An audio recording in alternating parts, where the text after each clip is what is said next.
Praise the Lord. और एक दिन आप सभी लोगों को आराध्या यूट्यूब चैनल में आप सभी लोगों का स्वागत है। आइए और एक दिन अपन परमेश्वर का वचन ध्यान करेंगे। प्रकाशित वाक्य, सीधा से सीधा वचन में जाएंगे। आज शनिवार के दिन आपका स्वागत है। तो प्रकाशित वाक्य में 4 का अध्याय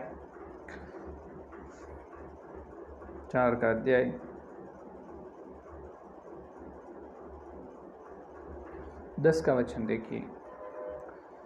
तब 24 प्राचीन सिंहासन पर बैठने वाले के सामने गिर पड़ेंगे और उससे जो युगान युग जीवित है प्रणाम करेंगे और अपने अपने मुख सिंहासन के सामने यह कहते हुए डाल देंगे। पढ़े हुए वचन को पवित्र आत्मा ने अपने बीच में तोड़कर वचन का आशीर्वाद देगा। आमीन। तो मेरे प्यारे विश्वास लोग, यहाँ पर जो प्रकाशित वाक्य 4 का अध्याय या 10 का वचन में 10वां वचन में अपने को ये दिख रहे कि 24 प्राचीन दिख रहे। कौन दिख रहे? या 24 प्राचीन। तो अपने को ये 4 के अध्याय में 4 के वचन में भी दिखे हैं जो विराजमान सिंहासन पर आसीन हुए हैं, विराजमान के सामने और 4 वलय के रूप में, जो गोल रूप में सिंहासन हो गए। तो सिंहासन के बीच में और चारों ओर कौन है? 4 प्राणी है। और वो विराजमान के सिंहासन के चारों ओर कौन है? ये 24 सिंहासन है। 24 सिंहासन पर 24 प्राचीन है। कौन है ये प्राचीन? कौन है 24? वो श्वेत वस्त्र पहनकर वहाँ पर आसीन है और उनके सिर पर क्या है? सोने की मुकुट है कि नहीं? वो 4 में अपने को दिखते हैं। 24 सिंहासन है और इन सिंहासनों पर 24 प्राचीन श्वेत वस्त्र पहन हुए बैठे हैं और उनके सिरों पर सोने के मुकुट हैं। तो कल अपन ये ध्यान कर रहे हैं कि तो ये 24 प्राचीन कौन होगा? ये 24 प्राचीन तो इनो होगा। कलीसिया में एक झूठा प्रचार ये है कि तो 24 में 12 लोग, जो 12 व्यक्ति, 12 मनुष्य जो पुराने नियम में 12 गोत्र के वाले हैं, 12 गोत्र के वाले, और नए नियम में 12 लोग उन मसीहा के चेले हैं। उन पुराने नियम में 12 और नए नियम में जो है 12 लोग, तो दोनों मिलकर 24 लोग हुए। ये 24 ही प्राचीन है। ये 24 ही प्राचीन होगा, ये बता रहे हैं कि कलीसिया में सेवक लोग। लेकिन बिल्कुल जो वचन के उजाला में, जो वचन के उजाला में अपन देखें तो वचन के परीक्षा अपन करें तो वचन में वो बिल्कुल झूठ है, वो असत्य है, सत्य नहीं होता, वो सच्चा नहीं होता, और बिल्कुल झूठ है। क्योंकि अगर कल अपन देखे हैं ये 24 में 12 लोग मसीहा के चेले हों तो ये दर्शन कौन देखे है? यूहन्ना कहाँ है? जो पतमस की टापू में है। जो पतमस की टापू में से यूहन्ना को पवित्र आत्मा ने जो स्वर्ग में लेकर वो 24 प्राचीन को दिखाए। तो ये है कि जो परमेश्वर ने यूहन्ना को स्वर्ग में लेकर और यूहन्ना को दिखाते क्या? ये प्रश्न है। तो बिल्कुल नहीं होगा, क्योंकि वहाँ 12 गोत्र के लोग 12 जन और यहाँ पर मसीहा के चेले 12 जन हो तो 24 है। तो वही हो तो यूहन्ना भी वहाँ पर रहना, लेकिन नहीं, यूहन्ना धरती में है। तो इसका मतलब ये, इससे पहले यूहन्ना का मृत्यु ना हुई, यूहन्ना का मृत्यु ना होने से पहले न स्वर्ग में गए। ये वचन का विरोध है, अपनी बुद्धि का भी विरोध है वो, पर सोच नहीं सकते उस प्रकार, है कि नहीं? तो ये एक है। और एक क्या है? ये 24 प्राचीन के बारे में और कहते हैं कि तो ये कलीसिया भी नहीं होगा, और ये कलीसिया भी नहीं होगा। 24 प्राचीन लोग कलीसिया के तुल्य ना करना, कलीसिया के समान नहीं होते। और एक वचन, और एक बात क्या है बोले तो ये प्रकाशित ग्रंथ 5वां अध्याय में ये अपने को मालूम होता है कि 5वां अध्याय में देखो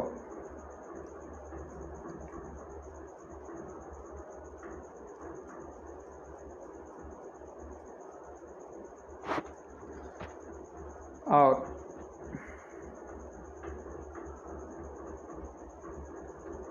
9 वचन, 5 का अध्याय 9 वचन में देखिए, और वे यह नया गीत गाने लगे कि तू इस पुस्तक के लेने और उसकी मुहरें खोलने के योग्य है, क्योंकि तूने वध होकर अपने लोहू से हर एक कुल और भाषा और लोग और जाति में से परमेश्वर के लिए लोगों को मोल लिया है। ये बात कौन कह रहे हैं यहाँ पर? जो प्राचीन, जो 24 प्राचीन है उनमें से ये कह रहे हैं कि क्या है, क्या कह रहे हैं? जो परमेश्वर के हाथ में एक पुस्तक है, क्या है? ये पुस्तक है। पहला वचन में 5 प्रकाशित वाक्य 5 और पहला में, और जो सिंहासन पर बैठा था मैंने उनके दाहिने हाथ में एक पुस्तक देखी जो भीतर और बाहर लिखी हुई थी, और वह 7 मुहर लगाकर बंद की गई थी। देखो, तो परमेश्वर के हाथ में एक पुस्तक है, वो अंदर से और बाहर से लिखे हुए हैं, और उसको बांध दिया है। कैसा? 7 मुहर से। 7 मुहर को खोलने के बाद वो पुस्तक खुल जाएगा। वो पुस्तक में जो है वो अपन पढ़ने के लिए वो क्या है अपने को मालूम होते, लेकिन वो पुस्तक कौन खोलना?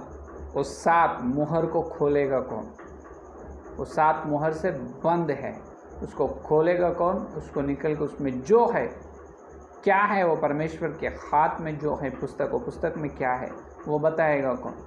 तो इसीलिए रो रहे यूहन्ना ने पुस्तक को देखते खुद रो, क्योंकि कोई भी वो निकट, जो परमेश्वर के निकट नहीं आ रहे और वो पुस्तक को खोल रहे, वो 7 मुहर को कोई भी निकल रहे नहीं। तो जब रो, देखो क्या हुआ, दूसरा वचन, फिर मैंने एक बलवान स्वर्गदूत को देखा जो ऊंचे शब्द से यह प्रचार करता था कि इस पुस्तक के खोलने और उसकी मुहरें तोड़ने के योग्य कौन है, और ना स्वर्ग में, ना पृथ्वी पर, ना पृथ्वी के नीचे कोई उस पुस्तक को खोलने या उस पर दृष्टि डालने के योग्य निकला। देखो, कोई भी वहाँ खोलने के, जो स्वर्ग में या धरती में या धरती के नीचे, पृथ्वी के नीचे में, कोई भी वो पुस्तक को खोलने के लिए योग्य नहीं, क्योंकि वो 7 मुहरे से बंद है। तो 7 मुहरे से उसको खोलकर उसमें जो है वो बताने के लिए कोई भी योग्य नहीं है, क्योंकि यहाँ पर बता रहे, देखो, और 5, तब उन प्राचीनों से, देखो 5 और 5, तब उन प्राचीनों से, 24 प्राचीन है ना, वो 24 में से एक प्राचीन, तब उन प्राचीन में से एक ने मुझसे कहा, यूहन्ना से कह रहे हैं कि मत रो, देख यहूदा के गोत्र का वह सिंह जो दाऊद का मूल है, उस पुस्तक को खोलने और उसके 7 मुहरें तोड़ने के लिए जयवंत हुआ है। Hallelujah, hallelujah.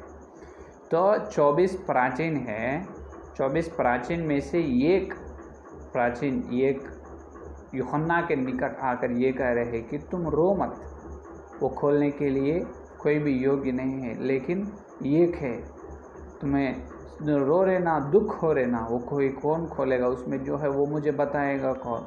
तो एक है, उन्हें कौन है? दाऊद का मूल है, दाऊद का मूल है, यहूदा गोत्र का सिंह है। देखो, उन्हें कौन है? यीशु मसीह। हालेलुया। यीशु मसीह ने आकर वो 7 मुहरे को निकल कर, वो बंद को तोड़कर, वो पुस्तक में भीतर और अंदर, भीतर और बाहर क्या है वो पूरा मसीहा ने वहाँ पर बता देगा, है कि नहीं? तो यहाँ पर और एक जो पॉइंट और एक विषय ये है कि 24 में से एक प्राचीन यूहन्ना के सामने आकर तुम रोना नहीं कहे, तुम रोना नहीं। तो यहाँ पर एक अपन देखना है कि वो 24 प्राचीन एक परमेश्वर के जो मसीहा के चेले नहीं होते हैं, ये और एक कारण है। पहला कारण ये है कि वो 24 में से 12 गोत्र के वाले हैं और 12 मसीहा के चेले हो, तो अगर यूहन्ना भी वहाँ रहे ना, हाँ दर्शन देख रहे, अगर यूहन्ना को परमेश्वर ने पहले उनको सिंहासन दिए, उस प्रकार अपन सोचे तो भी अगर हाँ, तो 24 प्राचीन में से एक आकर यूहन्ना को क्या कर रहे?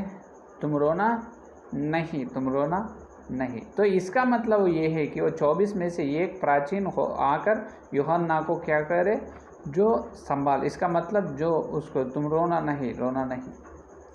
तो इसका मतलब ये है कि यीशु मसीह के मृत्यु होने के बाद तो जल्दी से जल्दी ये कलीसिया के लोग जाकर स्वर्ग में है क्या, 24 है कि नहीं।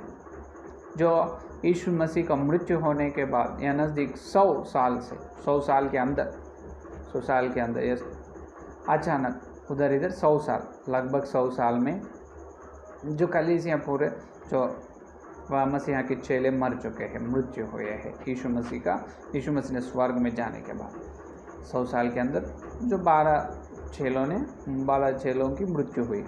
तो अगर यहाँ पर वो प्रभु के चेले वहाँ पर सिंहासन पर आसीन हो, तो प्रभु के चेले वहाँ पर सिंहासन पर बैठे हुए, तो उन्होंने आकर यूहन्ना को क्या कह रहे, रोना नहीं। ये कैसे होगा, वहाँ पर बैठे हुए प्रभु के चेले कैसे होगा, बिल्कुल नहीं, है कि नहीं।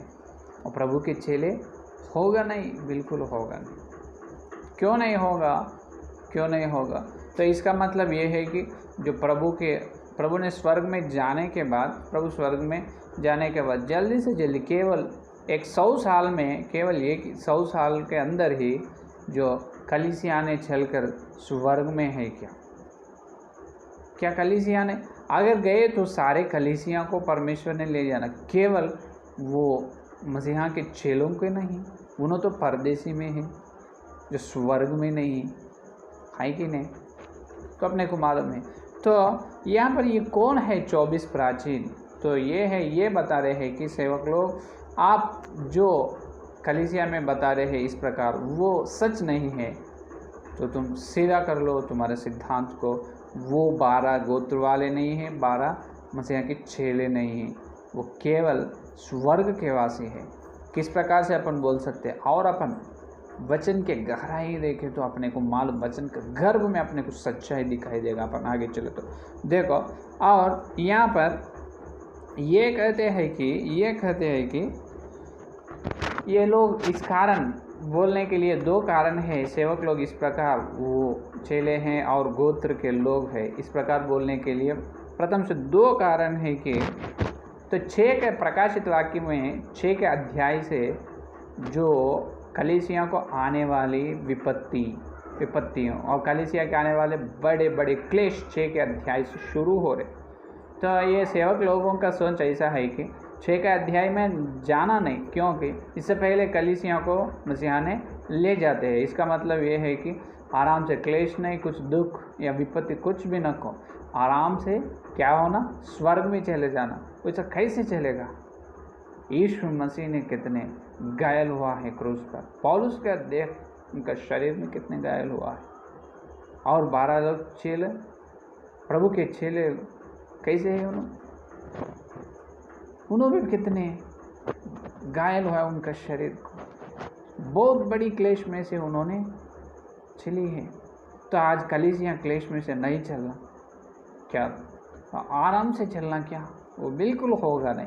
तो एक प्रथम कारण यह है, 6 के अध्याय में गए तो वह भयानक घटना आने वाली है, होने वाले हैं कलीसिया में, बहुत भयानक जो स्थिति वहाँ पर अपन देख सकते हैं, जो बड़ी क्लेश आने वाले हैं। जब मिस्रियों को जिस प्रकार यहोवा ने उनको तो क्लेश में दी है, उस प्रकार और फिर से होने वाले, पहले जो हुए हैं वो फिर से होने वाला है। अब जो हो रहे हैं वो पहले हुआ है, ये अपने को मालूम है ना, है कि नहीं। तो सबोपदेशक में सुलेमान राजा ने कहा है कि नहीं, सबोपदेशक में।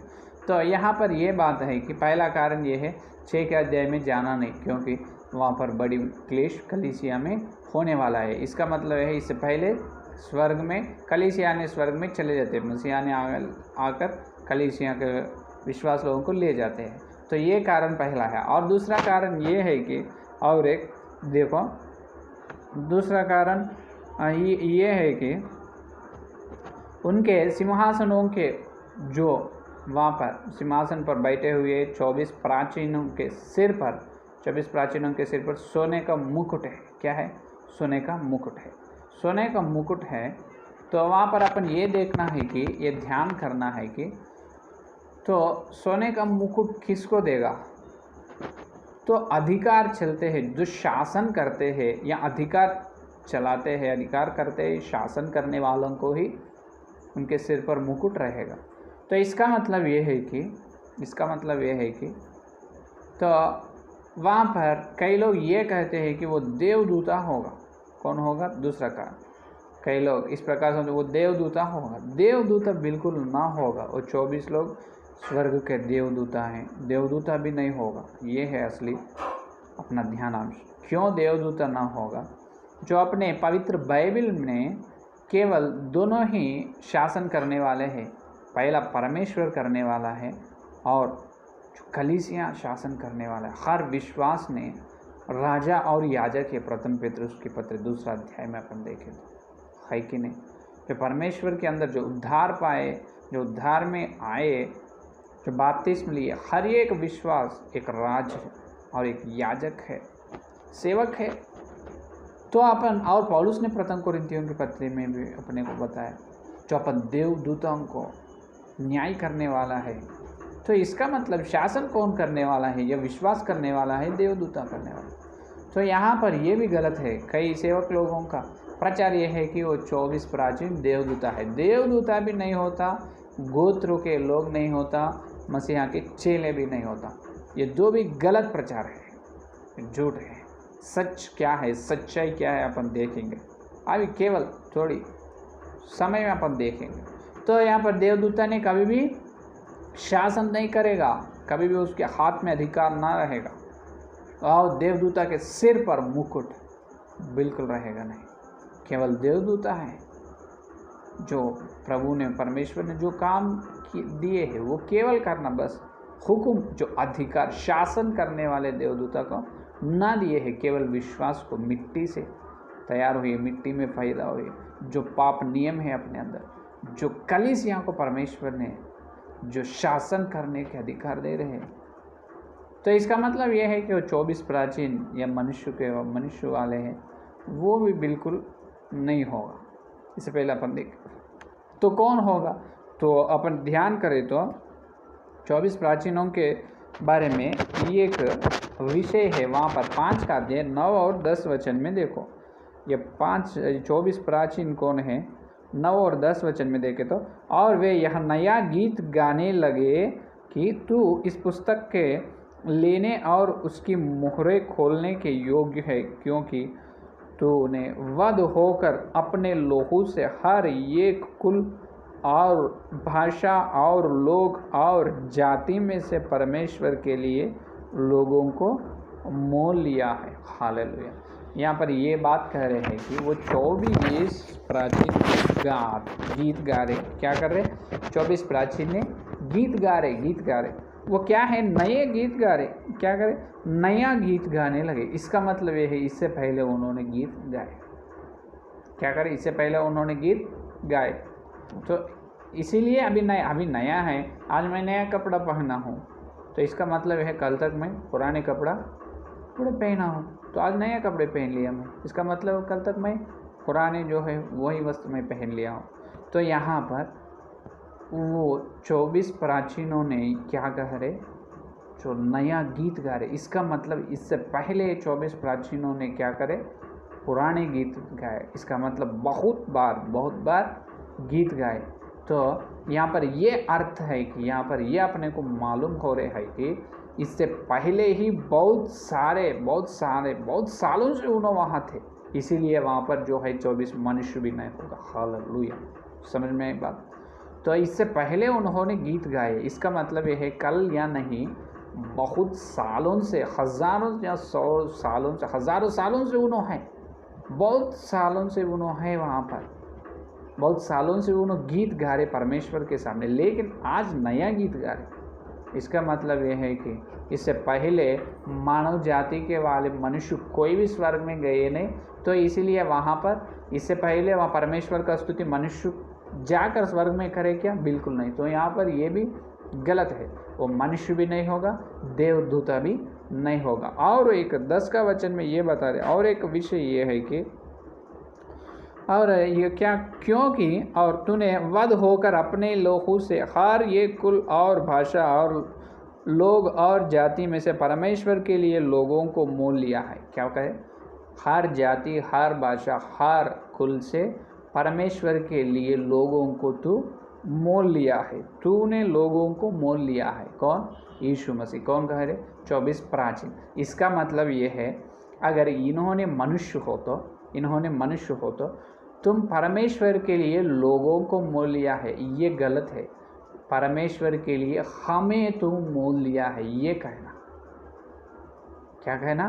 तुम लोगों को मोल लिया है, वो गलत बात है।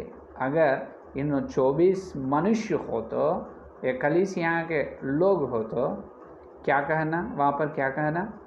तुम हर एक कुल जाति और हर जाति से, हर कुल से, हर भाषा से परमेश्वर के लिए हमें मोल लिया है। हम नहीं कहे लोगों को, तो इन लोग नहीं होता, मनुष्य के लोग, मानव जाति का लोग बिल्कुल नहीं होता। हालेलुया, ये एक कारण है।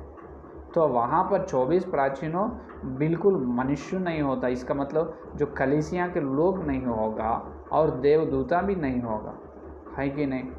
तो अगर उन्होंने मोल लिए तो उन्होंने कहते ना हमें मोल लिया है, हम मनुष्य है, तो वहाँ पर ये कहते हैं कि हे परमेश्वर के लिए यीशु मसीह हमको तुम मोल लिया है। हम नहीं, मत तुम लोगों को क्या कहे? परमेश्वर के लोगों को मोल। इसका मतलब इन लोग नहीं है। हालेलुया। मनुष्य के, मानव जाति का लोग नहीं होता। देवदूता भी नहीं होता, मानव जाति का लोग भी नहीं होता। तो कौन होगा वहाँ पर? कौन होगा? देखो, अपन देखे तो यहाँ पर और एक प्रश्न अपने दिमाग में जब उत्पन्न होगा कि तो कई अंग्रेज़ी बाइबल में, जो अंग्रेज़ी बाइबल में, इंग्लिश बाइबल में, तो परमेश्वर के लिए लोगों ने हमें मोल लिया है। तो इंग्लिश बाइबल में इस प्रकार है कि तो हमें, तो प्लूरल वर्ड है, तो मिल के हमें मोल लिया है।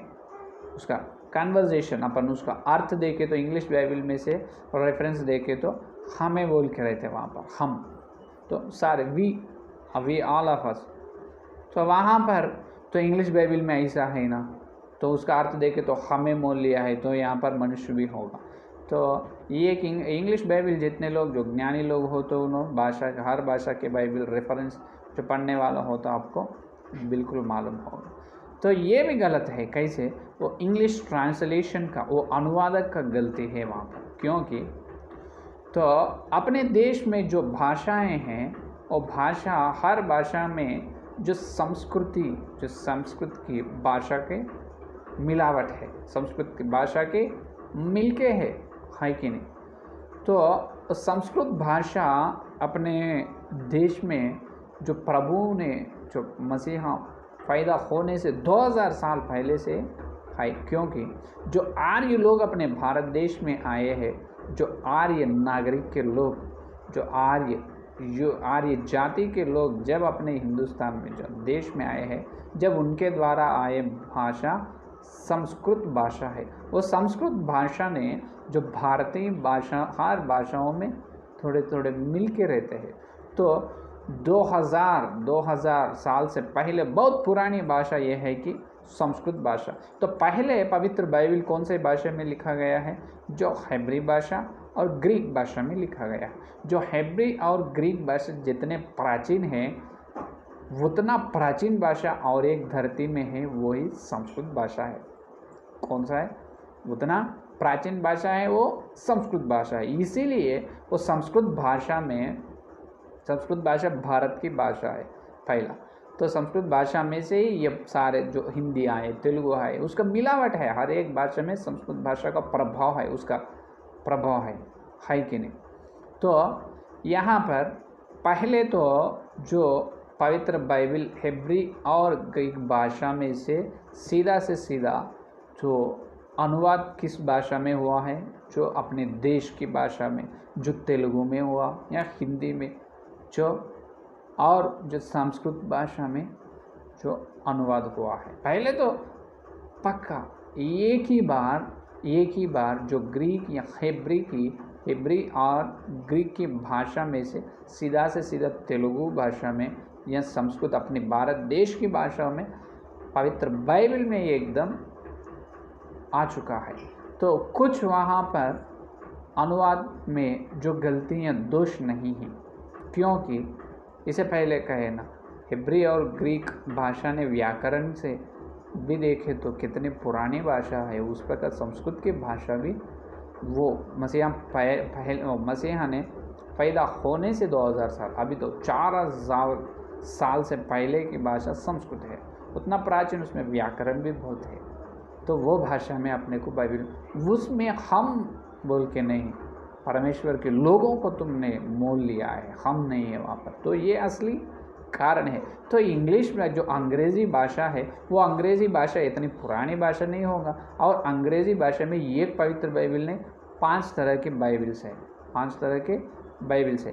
तो इसी कारण वहाँ पर सीधा से सीधा बोल सकते हैं कि जो वहाँ पर हम होने का नहीं, हमें मोल लिया है, तुम लोगों को मोल लिया, हमें नहीं। जो इंग्लिश में ही है केवल वो ट्रांसलेशन, अनुवाद का जो गलत है कि नहीं। तो और एक क्या है बोले तो, जो सारे संसार के, जो सारे संसार में जो बहुत सारे समाचार के पत्र है, हर दिन अपन देखें तो समाचार का पत्र है, न्यूज़ मैगजीन है, उसमें एक मैगजीन ये है कि पुलपिट हेल्प्स मैगजीन है संसार में, देश में जो सारे संसार में, वर्ल्ड में, तो world famous newspaper, one of the famous newspaper pulpit helps. इसका जो पुलपिट हेल्प्स ये समाचार पत्र का संपादक इनो है कि स्पिरस जोडिएटस है। इन्होंने स्पिरस जोडिएटस ने उनको जो ये बात कहा है कि उनके मुंह से ये बात कहा है कि जो पवित्र बाइबल ने हेब्री और ग्रीक भाषा में से सीधा कुछ दोष या गलती नहीं, सीधा से सीधा वो अनुवाद किया गया है एक अच्छे भाषा में, सुंदर भाषा में, वो है भारत देश की भाषा या भारत की भाषा या हिंदी या तेलुगु में हुआ है। हालेलुया। तो उन्होंने पुलपिट हेल्प्स, वो समाचार पत्र का, हर दिन वो समाचार पत्र का जो सारे संसार में जो बड़ी एक पत्र, तो बहुत सारे जो वर्ल्ड मैगजीन्स में जो सारे संसार के समाचार पत्र में, और एक बड़ा पत्र है पुलपिट हेल्प्स, उसका एडिटर, उसका संपादक इनो है स्पिरस जोडिएटस ने खुद उन्होंने ये बात कहा है कि ये बात को हमारे गुरुजी ओफिर जी ने सुने हैं। उन्होंने हैदराबाद में उनके मीटिंग में उन्होंने खुद सुने हैं, उनके स्पिरस जोडिएटस ने उनके मुंह से कहा है, हमारा गुरुजी ने, ओफिर जी ने उनके कान से सुना है वो बात। उन्होंने खुद कहा है जो पवित्र बाइबल ने हिब्री और ग्रीक भाषा होने के बाद बराबर उसके सामर्थ्य बराबर उसका समान तुल्य के भाषा में अनुवाद हुआ है, वही तेलुगु है। तेलुगु में संस्कृत का मिलावट है, हिंदी में भी है वैसा। हिंदी में भी क्या है, वो परमेश्वर के लोग है, हमें बोल के नहीं। तो भारत देश की हर भाषा में संस्कृत भाषा का असर है, उसका असर डाले हैं।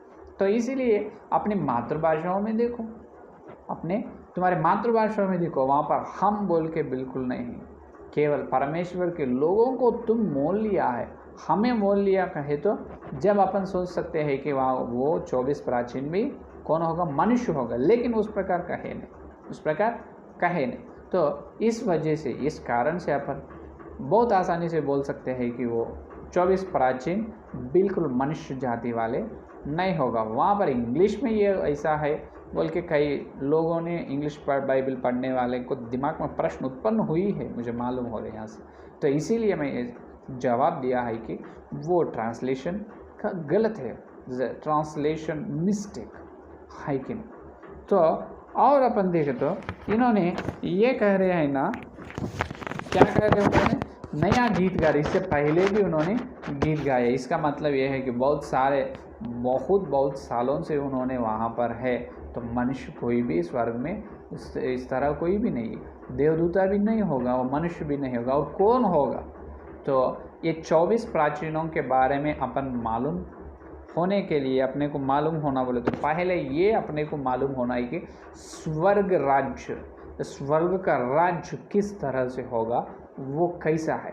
स्वर्ग राज्य किस तरह से होगा, वो कैसा है, ये अपने पहले मालूम होना है कि नहीं। पहले स्वर्ग के बारे में कुछ न कुछ अपने को मालूम होना, कुछ न कुछ। जब ये 24 प्राचीन कौन है वो अपने को मालूम होते हैं। अरे पास्टर जी क्या बता रहे, 24 प्राचीन के पीछे पड़े, तुम आगे आगे जाओ ना, ऐसा मत सोचो। अपन इससे पहले मैं बताया है कि जो प्रकाशित ग्रंथ का ध्यान जो अपन कर रहे हैं, हर एक शब्द अपने को बहुत प्रमुख है, हर एक शब्द अपने को बहुत इम्पोर्टेंट है, कुछ भी छोड़ना नहीं। क्योंकि ये को छोड़े तो उसके अंदर, उसके गर्भ में बहुत से सच्चाई मिलेगा, एक गुप्त आशीर्वाद अपन मिस हो जाएगा, है कि नहीं। तो यहाँ पर अपन कुछ भी मिस होना नहीं। पवित्र आत्मा ने जिस प्रकार अपने को बता रहे, जिस प्रकार अपने को ले जा रहे, उसी तरह अपन चलना ही होगा। तो अपन कल ये ध्यान किए हैं, प्राणी कौन है। यहेजकेल के दर्शन में तो अपने को मालूम हुआ कि वो करूब है। जो करूब है वो कलीसिया भी नहीं होगा, है कि नहीं। जो मसीहा भी नहीं होगा, क्या कि सिंह के रूप में, जो बछड़ा के रूप में, मनुष्य के रूप में, उकाब के रूप में, है कि नहीं। जो उन्होंने मसीहा भी नहीं है, कलीसिया भी नहीं, केवल कौन है, ये यहेजकेल के 10 और 20 में बताए क्या कौन है, खरूब है। 4 प्राणियों के बारे में अपन कल ध्यान किया। आज 24 प्राचीन के बारे में अपन ध्यान किया। ये प्राचीन होने के बाद और यूहन्ना ने और क्या देखे हैं वो अपने को बिल्कुल मालूम होगा। तो अभी तक अपने को ये मालूम हुआ है कि 24 प्राचीन बिल्कुल मनुष्य जाति वाले, वो कोई गोत्रा के 12 गोत्र वाले भी नहीं है, और यहाँ पर 12 चेलों भी, मसीहा के चेले भी नहीं है। तो ये मनुष्य जाति वाले नहीं है। दूसरा ये है कि और उन देवदूता भी नहीं है, क्योंकि देवदूता ने अधिकार न करेगा, शासन करने का अधिकार नहीं दिए परमेश्वर ने उनको। देवदूताओं को शासन करने का अधिकार नहीं दिया, उन्होंने सेवा करना। केवल देवदूता ने सेवक है केवल, उन्होंने राजा नहीं बनेगा कभी भी। उसको राजा बनने का, सिर पर सोने का मुकुट धारण, सोने का मुकुट पहनने का अधिकार मसीहा ने नहीं दिए, परमेश्वर ने नहीं दिया। तो वो देवदूता नहीं होगा, मानव जाति का भी नहीं। तो कौन होगा? तो अभी अपन अंदर जा रहे तो देखो, तो ये 24 प्राचीन अपने को मालूम होने से पहले ये अपने को अपन देखना है कि स्वर्ग के राज्य में, स्वर्ग राज्य की व्यवस्था किस तरह से होगा। स्वर्ग राज्य के जो व्यवस्था, system, how is the heaven system. First of all we should know about the heaven, है कि नहीं। कम से कम कुछ न कुछ अपने को स्वर्ग के बारे में पता चलना। जब अपन देख सकते हैं कि वो 24 प्राचीन कौन है, या देवदूता है या मनुष्य है, दोनों भी नहीं है, तो कौन होगा। या करूब है, करूब भी नहीं होगा। करूब हो तो क्या रहना, उसको वुड़ने के लिए वो उकाब के जैसा रहना, सिंह के रूप रहना, बछड़ा के रूप, मनुष्य का रूप, वो नहीं है कि नहीं। खरूब भी नहीं है, तो ये कौन है। तो अपन देख सकते हैं कि इब्रियों की पत्री में ये अपन देख सकते 24 प्राचीन के मालूम होने के लिए पहला अध्याय 2 वचन, इब्रियों की पत्री 1 और 2। इन दिनों के अंत में हमसे पुत्र के द्वारा बातें की, जिसे उसने सारी वस्तुओं का वारिस ठहराया, और उसी के द्वारा उसने सारी सृष्टि रची है।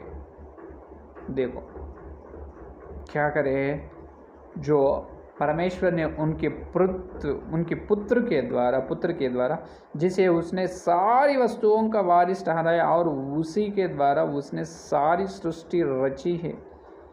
सारी सृष्टि, एक सृष्टि नहीं। यहाँ पर भी देखो, एक एक शब्द, एक एक अक्षर भी अपने को बहुत मूल्य है यहाँ पर पवित्र बाइबल में, है कि नहीं? वहाँ भी हम उस प्रकार नहीं लिखा है।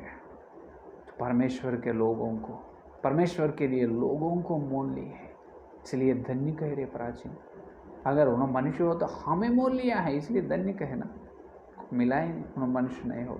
यहाँ पर भी सारे सृष्टि, केवल सृष्टि लिख सकते, परमेश्वर ने उनके पुत्र के द्वारा सृष्टि की, केवल सृष्टि की है। तो सारे सृष्टि का मतलब क्या है? जो अपन धरती को देख रहे हैं, धरती और इस पर पंचभूत और जानवर और पशु पक्षी और मनुष्य, जैसा यहाँ पर सृष्टि किए हैं, इस तरह की सृष्टि, इस तरह की संसार, इस तरह की दुनिया ने बहुत सारे दुनिया हैं, एक नहीं। बहुत सारे लोग ये सोचते हैं कि ये ही एक दुनिया है, एक संसार है। हाँ, ये संसार, ये ही संसार है, नहीं, ये एक ही संसार है, गलत है। ये एक ही संसार नहीं, इस तरह की, जैसा धरती है, जैसा पृथ्वी पर अपन हर दिन जीवित हो रहे हैं, इस प्रकार जीवित हुए जो बहुत सारे संसारों को परमेश्वर ने सृष्टि किए, इसको बोलते हैं सारी संसार। हालेलुया। सारी संसार का मतलब क्या है? वो सारे संसार में बहुत, क्या में या में 100 संसार होगा, 1000 होगा, करोड़ संसार भी होगा, 1 करोड़ संसार होगा। हाँ, तो परमेश्वर को असाध्य क्या है, उसका असंभव क्या है कि नहीं?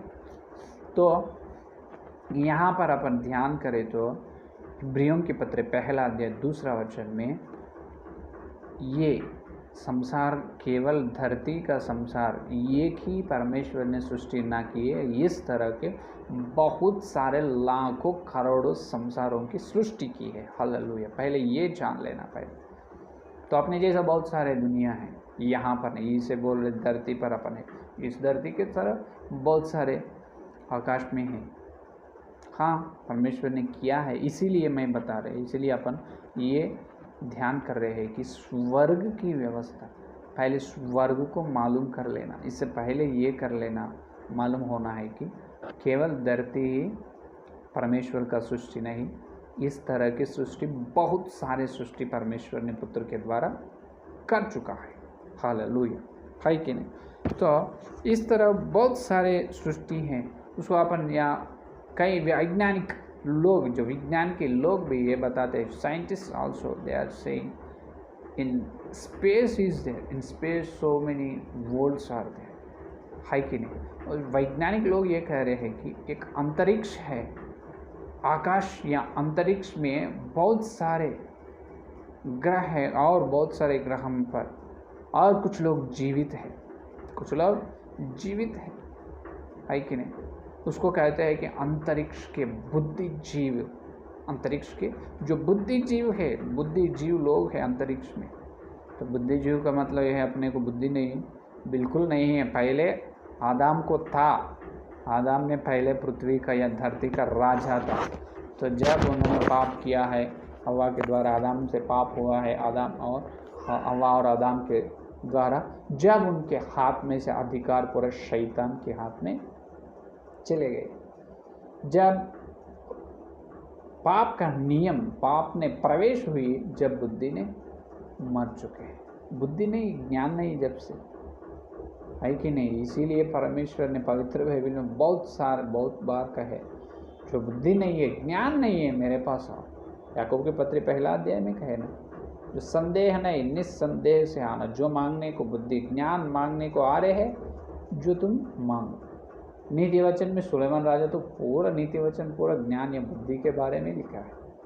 तो अंतरिक्ष में जो दूसरे आकाश या अंतरिक्ष में इस धरती के तरह बहुत सारे सृष्टि है, बहुत सारे संसार है।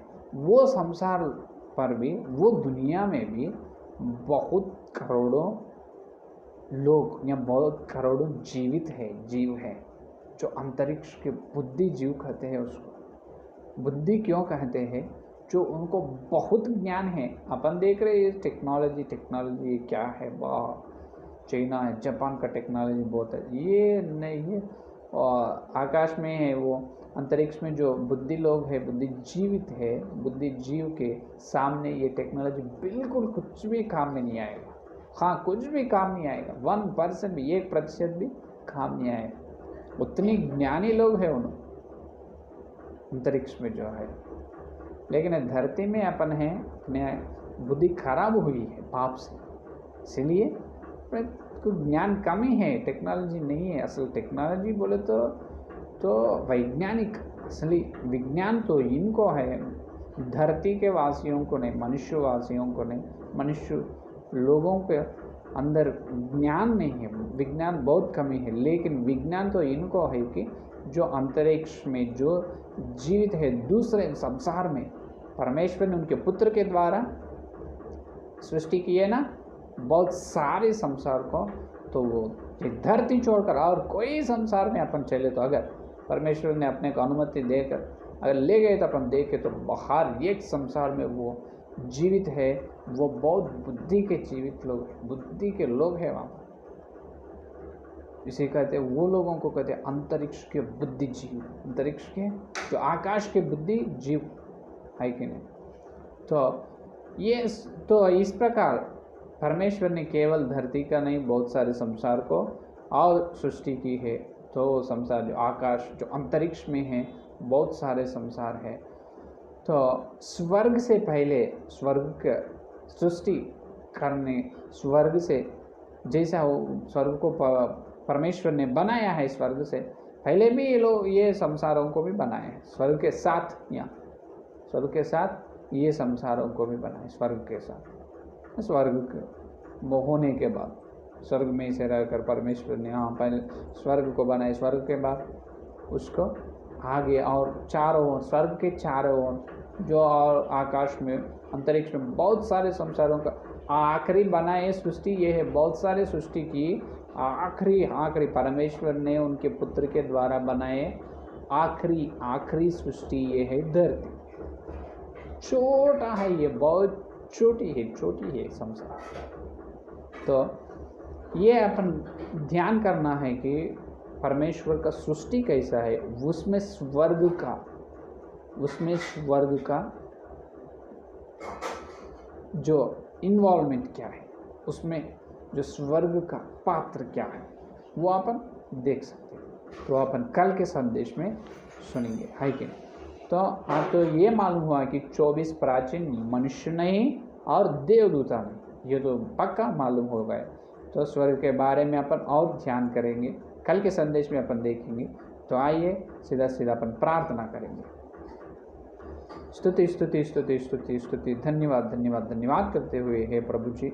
और एक दिन हे प्रभु, शनिवार के दिन तुम्हें आकर तुम्हारे पवित्र आत्मा के द्वारा हमसे बात किया है, स्वर्ग में हुए 24 प्राचीनों के बारे में हमको बताया प्रभु, जो अभी तक अपने दिल में, जो कलीसिया के विश्वास के लोगों के दिल में जो है, जो वचन के झूठ को तुम निकाल दिया, हटाए प्रभु, इसलिए धन्यवाद। बहुत सारे सेवक लोग ये बताए हैं प्रभु वो मनुष्य है, बहुत सारे सेवक लोग बताए वो देवदूता है, लेकिन वो देवदूता भी नहीं होगा, मनुष्य भी नहीं होगा, तुम्हारे वचन के उजाला में हमको बताया, इसलिए धन्यवाद धन्यवाद पवित्र आत्मा। हमको वचन के सच्चाई में, जो वचन के गहराई में हमको ले जा रहे, इसलिए धन्यवाद धन्यवाद धन्यवाद। Hallelujah hallelujah. हे प्रभु, जितने लोग संदेश सुने हैं और सुनने वाले, हर एक दिल में वचन को फैलाओ प्रभु, वचन का बीज को फैलाओ प्रभु।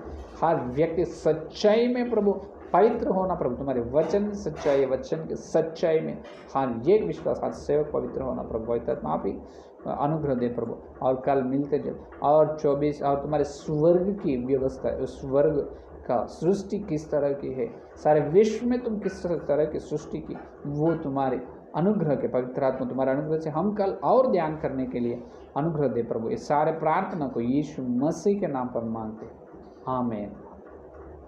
तो परमेश्वर का प्रेम, मसीहा का अनुग्रह, पवित्र आत्मा की सहभागी यह दिन लेकर प्रभु आने तक सारे भक्तजन को प्रत्येक रूप से जो स्वर्ग के, जो वचन के सच्चाई को देखने के लिए आत्मिक आंखें खोल के हैं, वो लोगों को सदा साथ रहे।